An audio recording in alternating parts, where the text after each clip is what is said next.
Hi there, everyone. Hugo Bowne-Anderson here for Out of Bounds. I'm so excited to be here today with Teemu Roos from the University of Helsinki, among many other things. And we'll get into all the wonderful work he's doing super soon. But I just wanted to say welcome to March's fireside chat for Out of Bounds. Please introduce yourself in the YouTube chat. Let us know where you're calling in from. I'm in Sydney, Australia, so it's evening. And Teemu, you're in Helsinki, right? Yeah, I'm in Helsinki and it's morning here. So good morning. Fantastic. Good morning and good evening to you. But at least it's the same day. It's Tuesday for both of us. A lot of my calls with the US, it's always a different day. But yeah, if you introduce yourself in the chat, let us know what your interest in such things is. Do you work in data science or AI or machine learning? And where are you watching from as well? Just a few things about Out of Bounds. Out of Bounds builds productivity tools for data scientists, machine learning engineers, AI engineers, including all types of LLMs and generative AI stuff.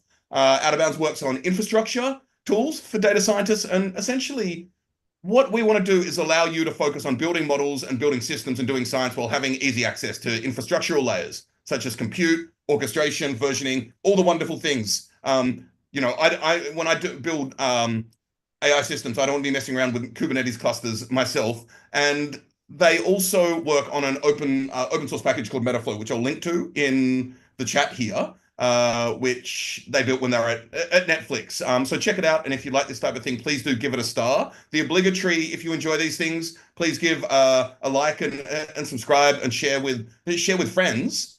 But Teemu, today we're here to talk about AI education. And last time you and I spoke, we both agreed that it's moving so quickly, and it's changing faster than we can teach. And personally, I'm progressive in a lot of ways, but with respect to education, I've always been somewhat conservative in terms of I want to teach things which have settled that can help people prepare develop skills for years or decades, right? And now we're kind of in a chaotic environment with respect to I think all the new tools and all the new methods that are coming out. So I think stepping back a bit, maybe you could tell us a bit about your practice, what you do, and what motivated you to create the Elements of AI course in the first place. And I'm going to link to that in the notes as well in the chat.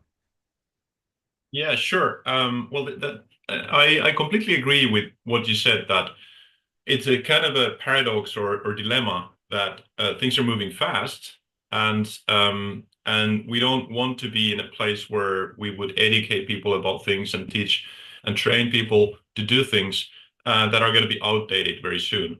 That would not be very motivating, and that would also be a big burden to, create new materials, every couple months. So I think like my take on that is that being an academic person in the academic world, in a university, I like to take advantage of the fact that it's really the fundamentals that seem to sort of be more, or that are definitely, like, you don't seem, but I'm pretty sure they are more robust in terms of not getting outdated. And then we'll have to leave it to the learner to actually learn the very sort of hands-on practical everyday skills and tricks of the trade.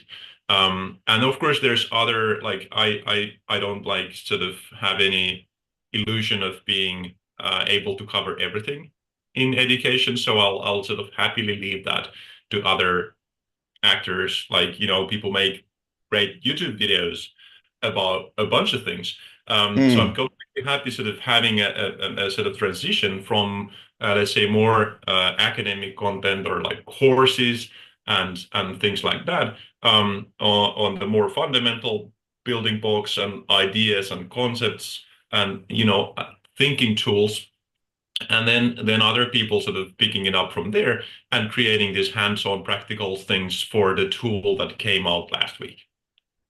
That makes a lot of sense.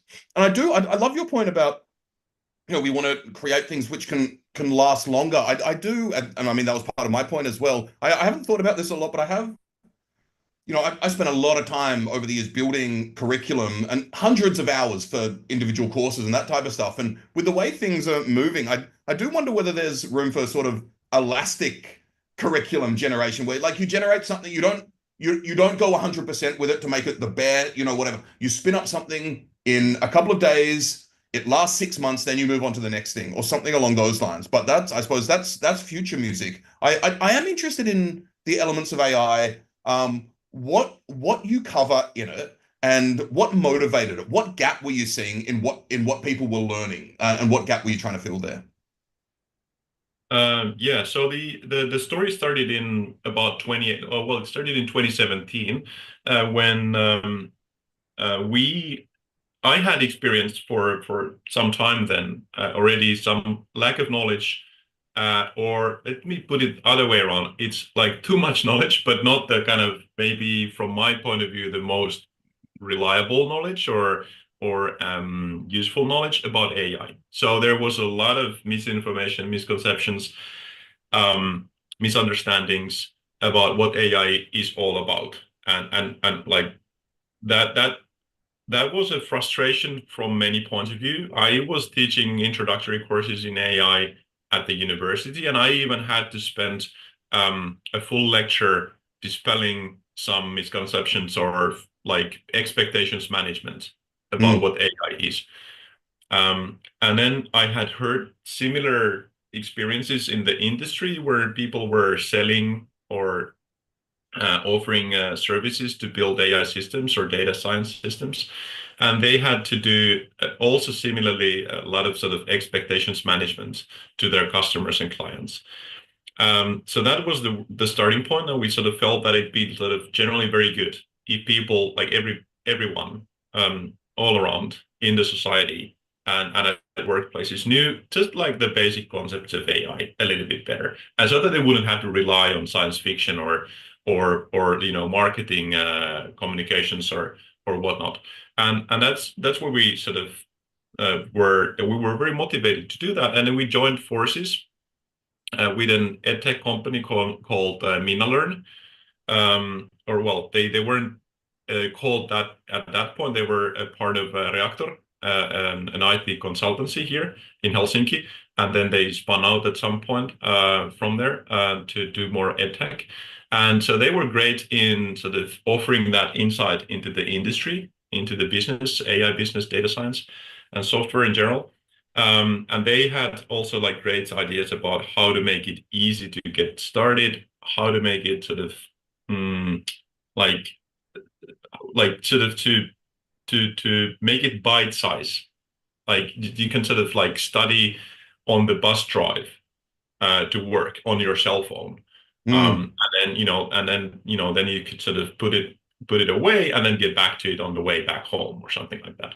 And it was new thinking to me when I was used to sort of longer sessions of teaching and learning. So yeah, that's where it started. There's a lot of stories. Well, I love the idea It's of a great ride. demystifying AI and also kind of level setting expectations and talking about what it really means. And I just want to say, I think you've had over 1.5 million people through the courses and that type of stuff. So many congratulations on that, and that's testament to the wonderful material you've created also. So I do encourage everyone to check it out. I am interested because a lot of the education I do and a lot of the work I've done with Metaflow and Out of Bounds has been teaching some pretty technical people, like, people who are like serious developers and build like hardcore infrastructure and that type of stuff. So I'm wondering who the audience you were trying to reach with elements of AI was.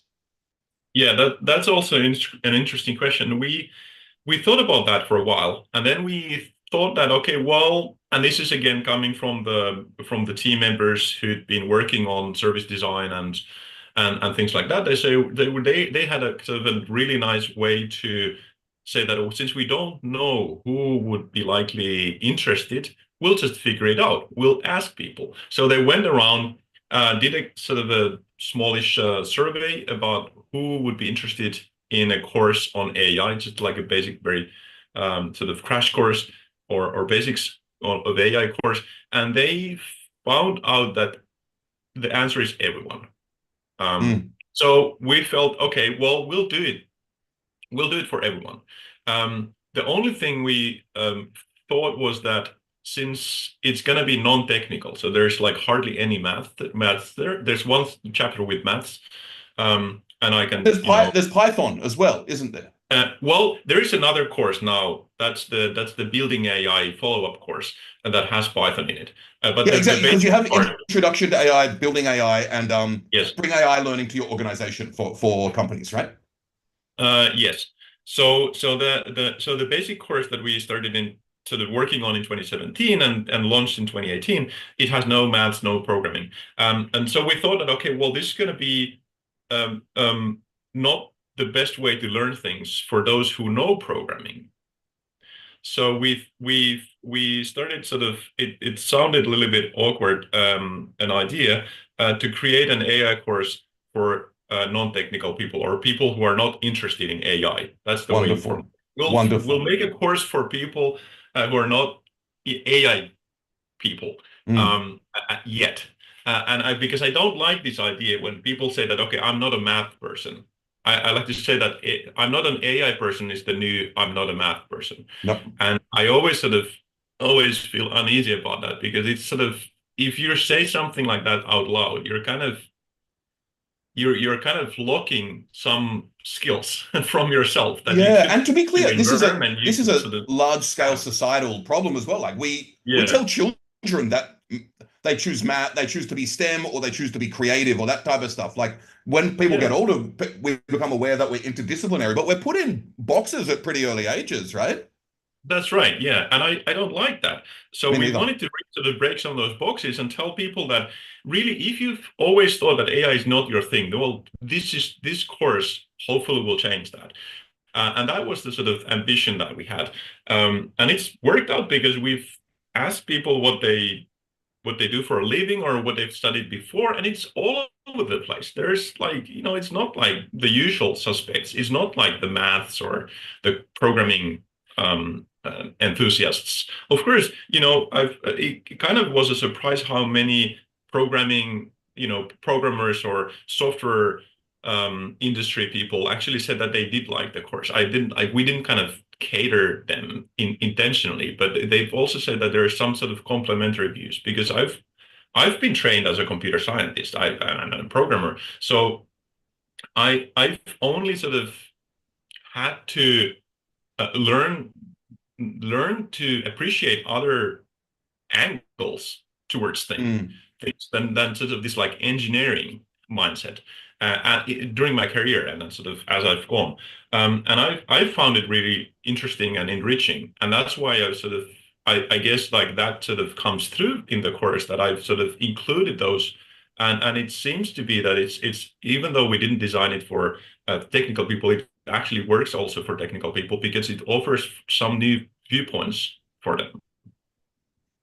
Fantastic. So the fact that over 1.5 million people have taken the course, as I said, is so exciting. So I'm sure you've got a lot of different feedback. I'm wondering what's one of the most surprising things about how it's been received at this scale.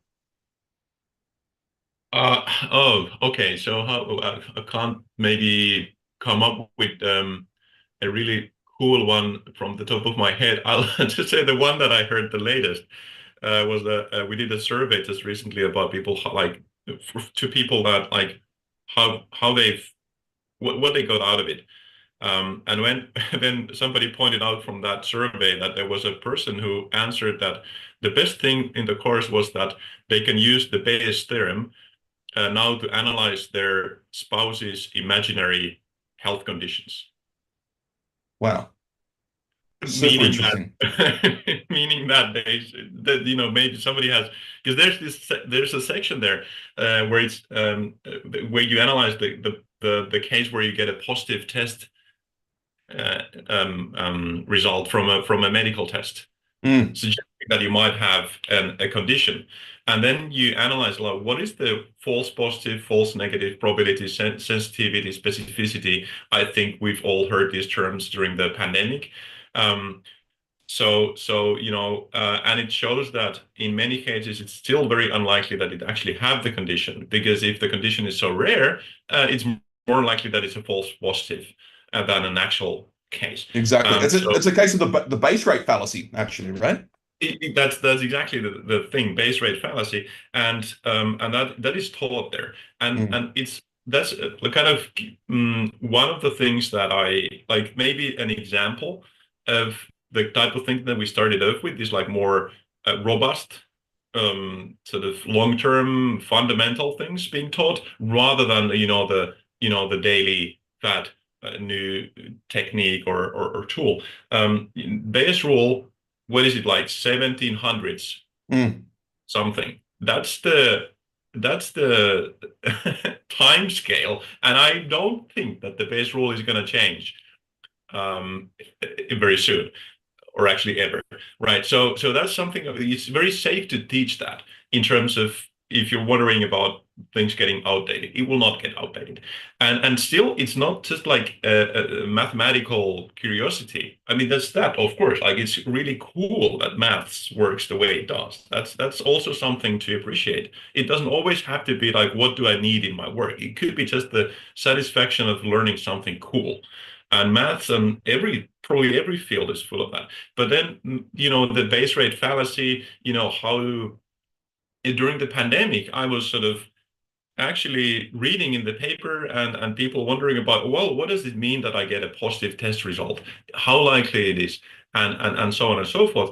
And it was really actually very timely and topical to know about such things. And I was sort of happy that we put that in the course, even though these kind of mathematical puzzles and a little bit of, it takes a bit of concentration to get those maths right. It's not complicated, but it just takes a bit of practice. And that was a hard decision that we had to make, whether we put that in or take it out to make it easier. And I'm happy we put it in there. I couldn't agree more, and I love that example, and I totally agree that it's something that came out in the cultural consciousness during COVID, and people needed to understand it a lot better. I also do think so. I joke that I'm probably a Bayesian, and I do think Bayesian, like the Bayesian method, is something that I want to see adopted at far larger scale, particularly because it helps us handle uncertainty a lot better, Yeah, and we get yeah, the full exactly. That's distributions that's why it's right. in an AI course, right? I mean, Yeah, has to be a reason why it's in an AI course and not like I don't know, just like general yeah. mathematics course. So yeah, And that's why. the other thing, being able to go from probability of A given B to the probability of B given A is so powerful because, like, what we see in the world a lot of the time is the probability of data given a hypothesis. We can calculate that. Yeah. But really, what we want in science is the probability of a hypothesis is true given data we collect. So being able to switch them back and forth is absolutely essential to the scientific method. I think the specters of Carl Pearson and all of those guys live on in statistical testing, which can be robust in its own way. But Bayesianism also forces you to make your assumptions absolutely clear. So this is great that we know Bayes' rule has been around for several centuries now, but there is a lot of stuff happening now that should we learn it, Mhm. shouldn't we? So I am wondering, since elements of AI first launched, AI has evolved a lot, seemingly. And how do you think about keeping the educational content relevant without constantly rewriting everything? Yeah, and that's been a surprise. I mean, we thought that it would like get outdated faster, but in a certain way, in many ways, um, again, let's just repeat once more. It's like it's the fundamentals that don't change Mm, all that much. Even like the modern deep learning generative AI tools, what they do is they learn from data and they learn like statistical patterns and there's they gotta be trained. The question is, does the data represent or like is it representative? Is your model accurately reflecting the patterns?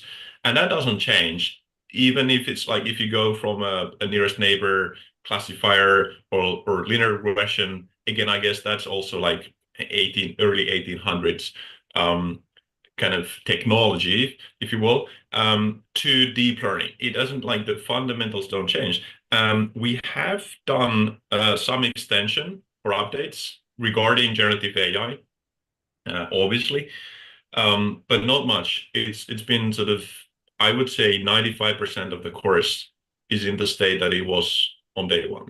And mm, and we don't like we don't get that much. Like some people say, well, it should cover more ChatGPT, Copilot, whatnot. But then again, I repeat the point that I mean, there's other people doing trainings and instructions and tutorials on those tools, and we can't do it all. So we'll just do the fundamentals so that people have an ability to understand what is it they're now reading about. And one big thing in the elements of AI in all that we do is this kind of critical literacy point of view, that you're able to not only like understand and read and study more, like know facts and figures and skills, but you're also able to critically evaluate what you're reading. Because it sometimes is that it's not the like volume or amount of knowledge that you have, but you gotta have the ability to separate the reliable parts from when it turns out to be like just marketing or kind of BS, to avoid using a swear word. So the elements of AI really sort of tries to challenge and exercise people's ability to critically evaluate what they read. From the first chapter, it starts like actually asking them to criticize the course content itself. Amazing. There's an exercise that says, here's the definition of AI. Tell me what is wrong with it. And come up with a better one. And that, we get a bunch of feedback on that from people saying, I just started studying. This is the first time I'm studying AI. How am I supposed to do better than like what is this like sort of official definition? But that's the part that we really try and double down on. And sort of, even if you're just new to it, you have some like experience. You are like, the learner is an expert on something that I know very little about. So I'd like to sort of, I don't know, empower, like, just in a way, people to have a voice and have a take on AI. They'll have to acknowledge that it's not maybe the most educated take, but as they go, I'm sure they'll sort of build more like sort of understanding, and they'll have full right to have a take on it, and sort of even to not like AI. I'll be completely happy if people sort of do the course and they say, well, this is not good. We need to do it differently. I want to sort of take a different path with AI. I want to come up with this solution, and I want to sort of not use AI for that. And that will be completely fine by me. So this critical literacy part is something that, again, obviously doesn't get outdated, but it's a kind of a thinking tool that you have to have in order to make any sense of the overall overload of information that is available. Yeah, great. And you've used this term AI literacy and critical literacy, and I have my own views on it. I think it's incredibly important, but I'd love to know what that means to you. Is it about understanding use cases or algorithms or ethics, or like what it means to us personally, or what does this literacy look like to people who take your course?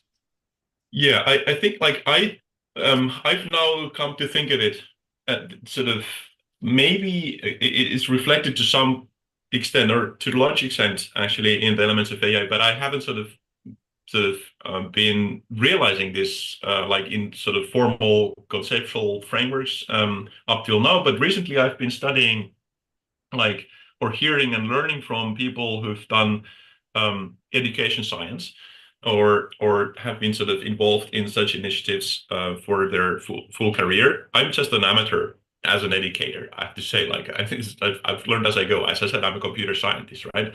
So, but I've learned that you can make a distinction between a different sort of, I like to picture them as like steps. Like, you first have to have access to some technology, let's say computers. Like an example was the one laptop per child initiative, I think like maybe 20 years ago, where they tried to manufacture really low cost laptops and other computing devices, and then just offer them to like underdeveloped regions and people who wouldn't otherwise have access to technology. But that wasn't a great success, because if you just have access to technology and you don't have like literacy or ability to use them, like what good is that? You'll just end up using them in very weird ways. So the next step would be like literacy, like these sort of skills. I know what I can do with this. I can read the manuals, and then I can maybe look for more information. I go to the library, or go online, learn more, and this sort of ability to read and learn more. But then there's even the next step, which I call agency or critical literacy, or whatever, and that would be again not an automatic consequence of having the climb to the literacy step.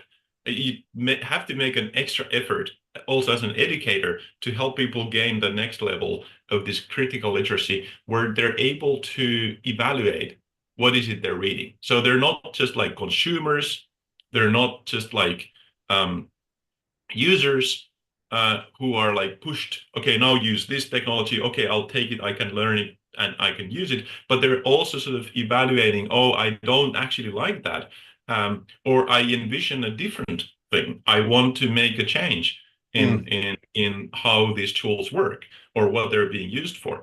And that's like what I mean by this critical literacy, this sort of having your own, again, an own take on own educated opinion and being able to formulate it and go forward with it. It doesn't mean that people would have to sort of start programming, or they'd have to start founding startup companies to do these like new services that they envision. But it's just like being a part of a team. Maybe there's other people who will do the programming and whatnot. But if we just had like everyone, like look around you, what are people working on? Like there's construction workers that's just like making rockets outdoors.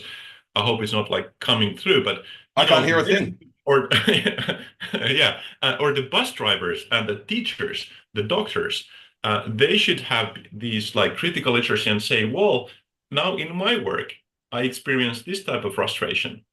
How about we use technology to solve it or help in that? And that's the kind of that's the dream with this like critical literacy type of ambition with the course and other initiatives that we're doing. So as I said, I teach a lot, and I teach to technical people. I don't teach to as broad audiences as you do. I'm interested in what it's like teaching hard things to broad audiences. So I'm just wondering what you've learned as a practitioner about making complex topics accessible without oversimplifying them. Yeah, there could be a long lecture about this, but I'll just like maybe name a few things that I've sort of tried to distill from my experiences. There's really traditional things in higher education that we try and follow up with, and one of them is alignment. That you first formulate the learning objectives, and then you make sure that the materials, the activities that the learner do, and the evaluation are all aligned with that. So that's and that's actually traditional already by now in higher education. And that sort of informs you, for instance, a lot about what type of exercises you want to implement. One thing that I've learned, and we've seen in the feedback that we get, is that it's actually surprisingly important that a course such as this has a certain voice, that the educator's voice comes through. It's like very strongly my voice in the elements of AI. I wrote the content even to the level of having some like dad jokes here and there, like some sort of, haha, gimmick stuff. But it's like my personal touch there, and it's and then that seems to be important for people because, and I feel this is because like if I read when I read a book, I very much enjoy the fact that it's a book by an author, by someone who wrote it, and it's their personal touch, and I'm somehow able to connect with them. Even like of course, the author might be dead by now, but still, I'm able to kind of have a conversation, have a joint adventure with them, thinking about things and so on. So that type of voice is important, I think, for me, or for many people actually. So in online education, especially because otherwise you'll miss out on making a connection to someone. And I should point out that Elements of AI has no video at all in it. So there's my face is not there, and my voice is not there, like my like the voice that you Mm. hear. But I'm speaking of voice in terms of coming through in text, in writing, and that type of voice I think is important because otherwise this attachment that doesn't happen when you're studying online. Um, yeah, and two more things. One important thing is that, especially regarding this like connection to people who are studying, their connections to one another, because we're social beings, it's important that you have a platform for discussions or interaction between the students themselves and then between the students or people taking the course and instructors. So that's been really fruitful to have an online Amazing. forum for that. And the most beautiful thing is when people come together there and they have a conversation without the instructors. And that's the best bit. And I've really enjoyed following up on I some of couldn't those. agree. I couldn't agree more. And in fact, as you know, I teach building LLM powered applications course, and we have a Discord server for the course, Yeah, and our last cohort was in January, and seeing people still chatting there, and actually some people in New York just met up and sent us photos and yeah, talked about all the stuff they're building and sharing new updates. It's really wonderful. It's very warming, isn't it? To it see is. people Yeah. take things you've done and make them their own as well. And that actually brings me to another point that Elements of AI has been translated into many languages, and the Ukrainian version of the course has launched recently. So many congratulations on that. I'm wondering what you've learned about cultural and regional differences in how people approach learning about AI, or if it's relatively homogeneous at the moment, or if there are differences. I guess my message is that it's relatively similar. I really haven't found stark differences between the regions in which we've been operating and Mm, offering the course, and the languages. Of course, I have to say, like, I don't get to interact directly with the people who are doing the course in, let's say, Ukrainian language or Czech or Portuguese because I don't know any of those languages. I get to interact with a lot of people on the, let's say, the global version, which is in English, hmm and then of course the Finnish language one, where I would sort of be present in the discussion forum. There is some differences, I guess. Us Finns tend to be like very um, uh, we have a thing called sisu, which means like grit, I guess, or whatever, like sticking with things and just mm. pushing through. The gray stone, as we say. Um, So I think like the completion rate in the Finnish version is among the highest. So I guess that's a part of the Sisu attitude. But really the discussions are quite similar throughout the different language versions. Mm. I love that you mentioned Sisu, and we talked about Sisu last time we Ah, spoke really? Did we? briefly. But I do think the grounded every Finn I've met and worked with, and I've worked with several, but incredibly grounded and solid and earthy in many ways as well. There's like and connected. I've found, to be honest. So that's super cool to hear you talk about that. I'm interested in what the role of institutions and different institutions play now in AI education. And as you may be aware, I used to work in academic research in biology and physics and mathematics. And I moved to industry, and that's when I was living and working in the US. And something we don't talk enough about is the huge talent drain and brain drain from academia to industry and startup land and technology and all of these things, and how a lot of the the big research happens in industry now and is siloed, and education as well, right? So I'm Mhm. wondering what role universities should play in AI education today. Are they best positioned to lead, or are other players like, I don't take NVIDIA courses or startups or governments? Mhm. Where should people be learning? Yeah, I don't really like have a big. I don't make a big difference in whether things are done in the industry or in the academia or somewhere else. Um, I think it's actually great that the industry is contributing to all these efforts. They're not just like relying on, let's say, research or educational initiatives coming from the public sector, but they're actually sort of contributing themselves, and that's great. Mhm. Like, I mean, we just get more brains and more Yeah. hands, more eyes on things. So that I think that's just great, and we can sort of obviously collaborate. Elements of AI being a prime example of a public-private partnership.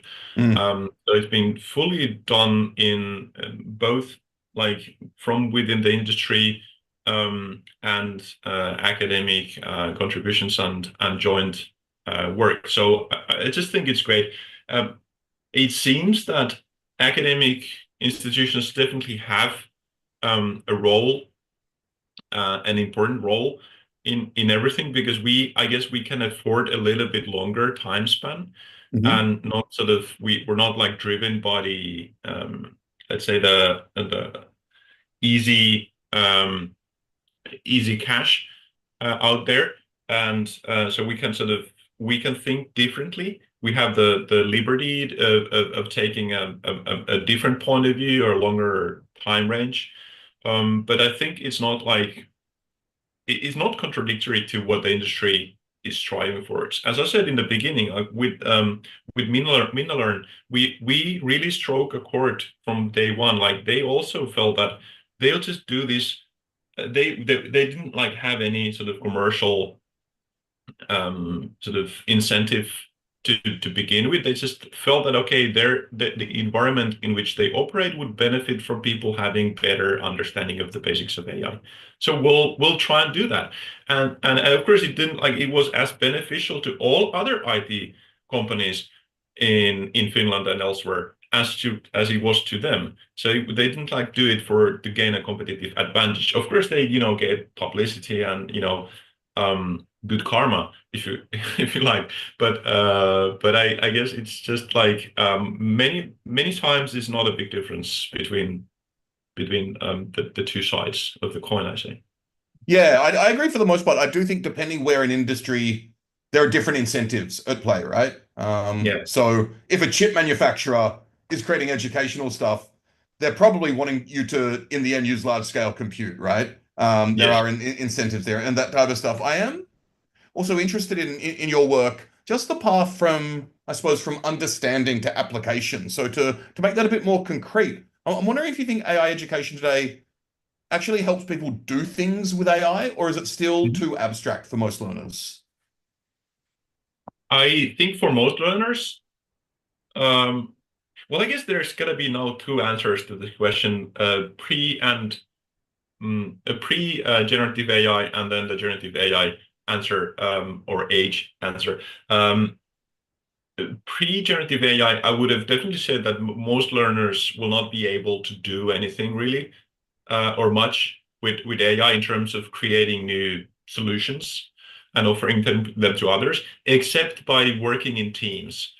Let's say a very good example might be a person who works in any profession. Again, it could be construction worker, bus driver, teacher, and they, having done the elements of AI, they envision an AI application that I, who don't work in the profession that they represent, had never thought about.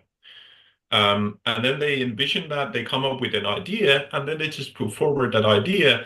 And maybe in their organization, there's a team and that can take on the implementation of this idea, and others take it from there.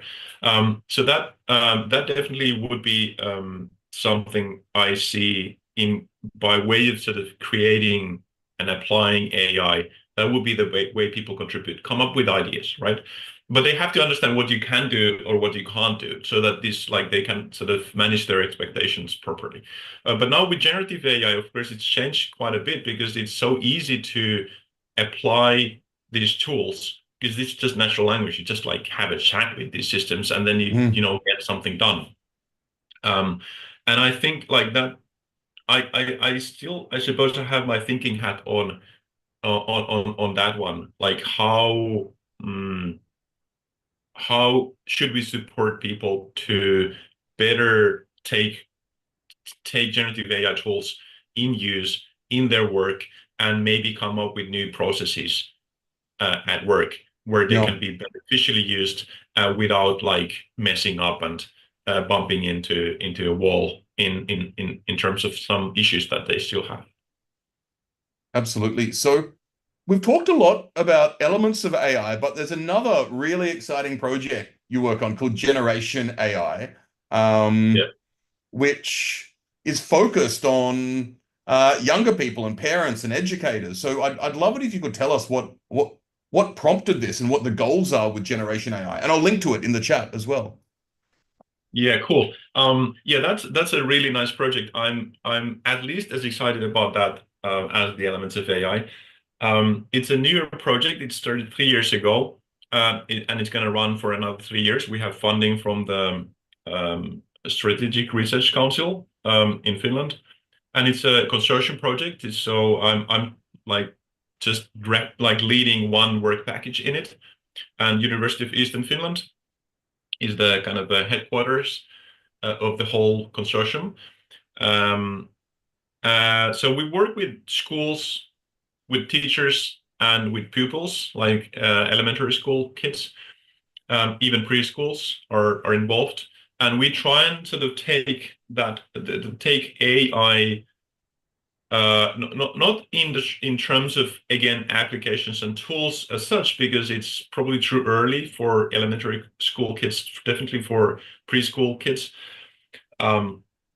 They actually use some tools themselves, but we like to sort of try and study it as a phenomenon in a way that every person in the society where AI is everywhere, especially in social media, information retrieval, recommendation systems, etc. These systems need to be understood on the level of a person using them or basically being subject to them. Mm, And so we like to teach them, let's say, the principles of social media profiling algorithms, and so that's really cool. It's again a very different mindset because these are like, I don't know, 10 to 15 is maybe the primary age range that we've been working with in schools, how they think and what kind of concepts they have or they might be able to build with some sort of scaffolding and support, and so that's really exciting project. yeah, and I'm wondering what I in Finland, what's the use of AI in schools like? Because in Australia and a lot of the US, I think high schools and elementary schools are kind of freaking out with respect to, Hmm. how students are using these types of technologies. And I do think, you know, the way we've set up the structure is coming home to roost in a lot of ways. And what I mean by that is if you have an education system which doesn't incentivize learning, it incentivizes performance and grades, right? Hmm. Then of course people are going to use AI to try to, Mm. hack their incentives, right? So Yeah, I'm wondering what the use is happening in Finland. yeah, that's a good point about the goals and objectives and evaluation and so or all that. Um, it's also kind of a chaotic here Mm, in Finland. I think it's perhaps there are ingredients for good outcomes in the sense that our teachers are very highly educated and very professional, very forward-looking, and so on. So the teachers have all the kind of the skills and the competencies that are required, and then they are given flexibility in terms of the curriculum, what is kind of imposed from top down versus what they can sort of improvise or decide on their own. They have a lot of flexibility compared to many other countries, and that's a kind of a special feature of the Finnish education system that we kind of expect a lot of the teachers, but then we also give them a lot of freedom to envision new ways of teaching. So that's a good place because then you can adapt quickly Mm. without waiting for the top-down things to happen. It's kind of funny, like like right this moment, I was just reading as I said this morning here, I was just reading the paper, newspaper, having my breakfast, and there's a story there about this ban by the Helsinki school district or whatever that has fully banned all AI use in schools and kindergartens. And this was something that was a very drastic thing that when it came out a couple, I guess maybe like a month ago, they imposed this ban, and it came to us like in the way that we're no longer able to teach AI in schools because it's banned, right? You can't go there and demo a system because you might like get thrown out of the school for using AI. So Mm. it's kind of a really a limbo situation where we can't teach kids with really valuable skills. Of course they like the kids will not stop using social media because of a ban that the school system has imposed on teachers, basically. Yeah. So it's a kind of a tricky situation there, right now in Helsinki, and so it's not like it's not without its problems. But I'm sure maybe in some time, hopefully soon, they will get rid of this ban, and then we can continue with our project and our demos and teaching. Absolutely. And there are like dystopic. Actually, I read a while ago, I do need to fact check this, but in certain regions in China, students were using AI to generate essays and teachers were using AI to grade them. And they ended up like hacking it so that they generated essays which would look absurd to humans, Mhm. but the AIs that were grading them gave them top marks, right? So you end up in these weird adversarial forces. Um, I guess that's a skill in itself. very much Maybe not the so. skill they wanted to teach, but it's a skill. Yeah. Exactly. Exactly.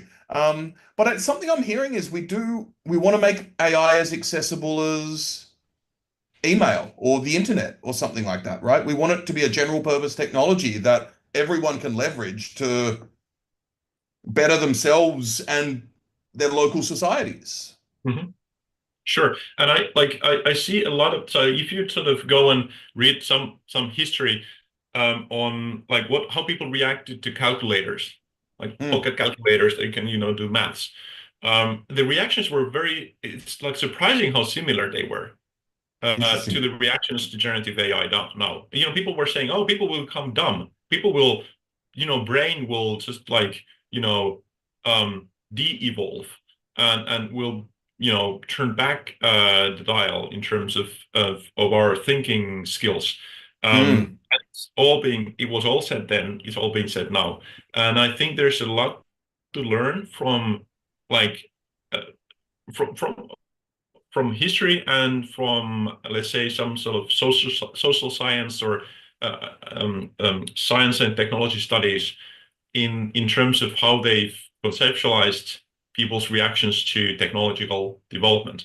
Um, so I think, and that'll probably sort of remove some of the sort of alarm and tone down, like, okay, it's not maybe such a big deal in like short time span as people are fearing it might be or hoping it might be. Like yeah, also like both ways you can be like too dramatic.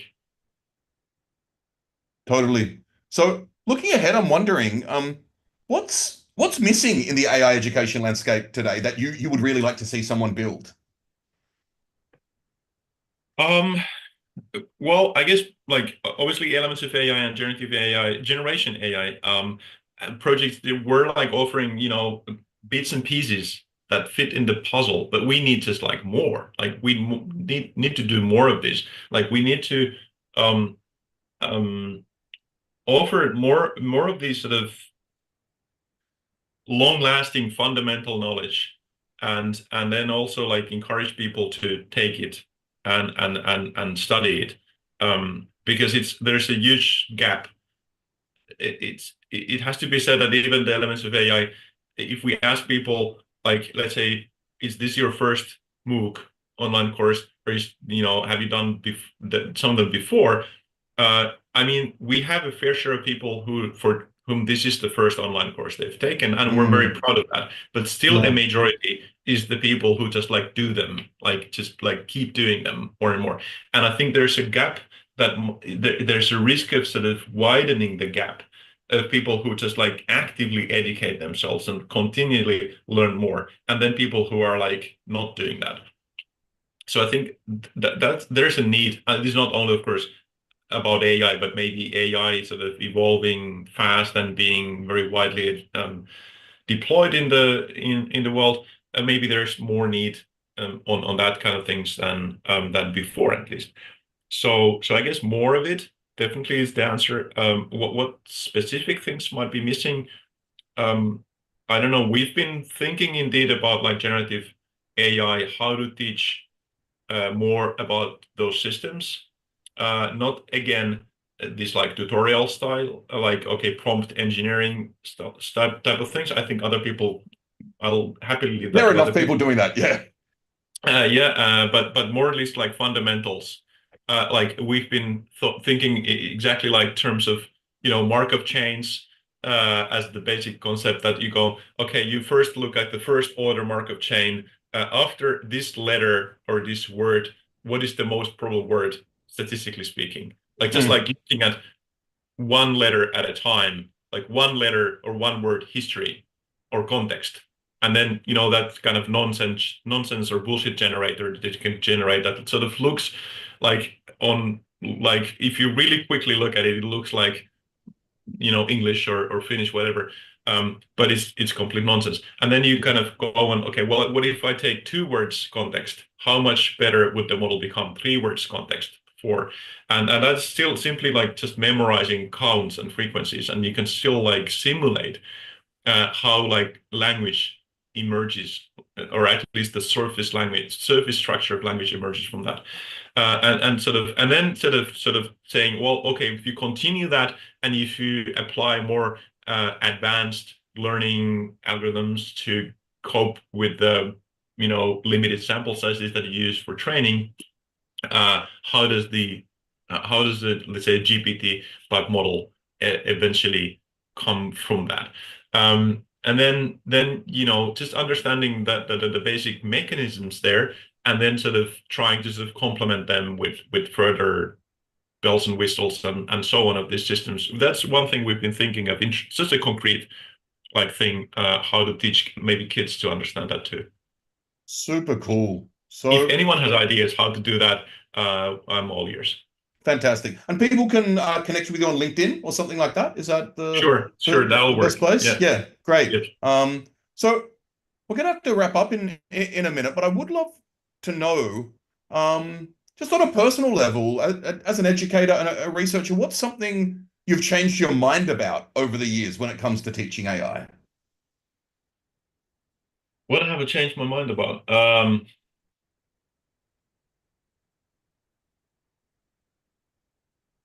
That's a tricky question. I don't want to come out as sort of not willing to change my mind on some things. I have to come up with something now. Well, certainly one thing that I've learned is that emotional factors are very important, and that, like, let's say the design of the course, the tone of voice, and rewarding people for their successes and all that is very important, not only in terms of keeping people on board, but also having them like form more lasting recollection of what they've learned. And that seems to be kind of very fundamental. I didn't kind of realize that. I would always be like very factual. Okay, if you get the facts straight and clear, that's enough. But somehow you need to kind of get people engaged. I guess like this engagement is also like a magic keyword in social media and success of social media platforms, how they like nudge people to engage. And I think this sort of has been I find it hard to accept in a way that people are not like half as rational. I'm not half as rational as I thought. I'm sort of much more driven by instinct and emotional factors. I think that's Yeah, something not like and underestimate. yeah, absolutely. And be careful there, right? Because, a lot of like these large scale platforms and products, they're constantly doing online experiments to figure out what will engage us more. And essentially, other people have said like hacking our biochemistry, right? They can figure out via, and not necessarily militia, but it's like okay, it's like Vegas half the time in a lot of ways. It's slot machine Yeah. land. So we've actually got a wonderful question from the chat that I'd love to wrap up on, because it Mhm. relates to several of the things we've been talking about. Flora states there's a big problem with education where she is. She wants to bring AI to public schools there, Mhm. as part of students' lives, and just if you have any tips that could help her. Tips for bringing AI to public schools. Exactly. Um, I guess one thing is not to, there's this one caveat that I want to sort of warn people about, like this attitude that the kids are digital natives and that they know more about technology than the teachers, and therefore the Mm, teachers kind of shy away from actually sort of teaching technology because they feel that, okay, I don't know enough about it. That's not the case. Like digital natives is a kind of a fairy tale mm, creature. They're people, the kids might know a bunch of things about how to use this particular app, but then like their knowledge is really superficial. They just know exactly how to do that, but they don't know anything about the like underlying things. And I think that's something to just like boldly go, right? And learn some of it and then teach that. You'll like you'll never be completely mastering the subject so that the kids wouldn't know something you don't know. Like just don't worry about that. And there's a lot of teaching materials.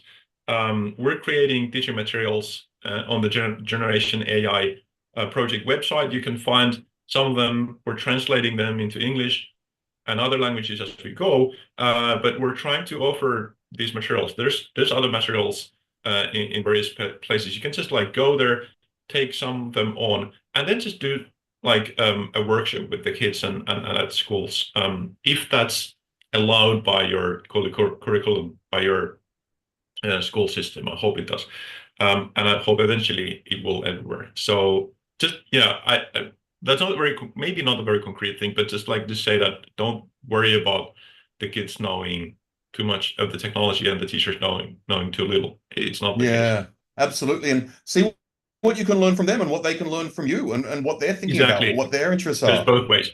Yeah, That's wonderful. me. Well, we could talk for hours, Teemu. So I just want to say I really appreciate your time. All the work you do, I think is fantastic. So I'm grateful that Ville, who runs Out of Bounds and Metaflow, introduced us. And thank you for doing all the work you do and coming and sharing your wisdom with all of us. It's really much appreciated. And everyone, I encourage you to check out Elements of AI, which I've linked to in the YouTube chat, and Generation AI, which I've also linked to. So thank you once again, and thanks for everyone for joining. Thank you. Thanks to all, and thank you, Hugo, for a very pleasant chat. Such a pleasure. And scene. Man, that's it. That was fun. I've hit stop